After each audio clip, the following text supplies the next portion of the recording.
I'm here today to talk to you about the strength of ThermalBuck, and that was very evident in today's install.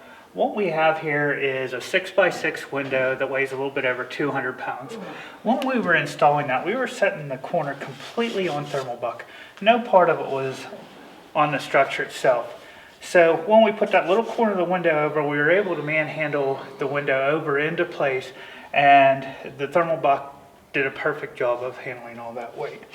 So once we did that, we brought the window in, did a complete install the whole way around, and it still stayed level and true.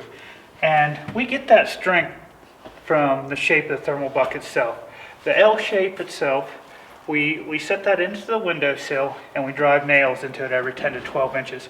That keeps the piece from being able to be pulled away from the wall. It distributes part of the load back here and then distributes the rest of it out into the wall. If you were to do that, let's say over a rigid insulation, when you put that corner of that 200-pound window in, that would have made that window fall 20 feet down, and this very expensive window would have been in multiple pieces.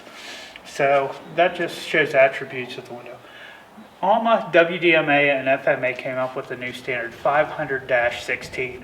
And what that does is it's a guideline for installing windows with continuous insulation. And in that, they call out the use of a ROESE, and that's exactly what this is. This is a rough opening extension support element. That's what ROESE stands for. So they're wanting you to move the window out and set it right on the ROESE. So typically up to this point, a ROESE has been a piece of dimensional lumber. A piece of dimensional lumber does a great job of supporting the weight of the window, but there's some things where it doesn't do so well. It shrinks, letting air and water leak. It's a horrible thermal bridge causing condensation inside your wall.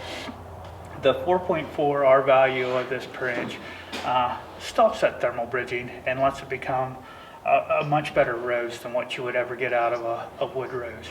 And we've tested it up to any weight of window that you're going to be able to install on, no matter what the height. Quad pane glass, whatever you get into, we're going to be able to handle that load.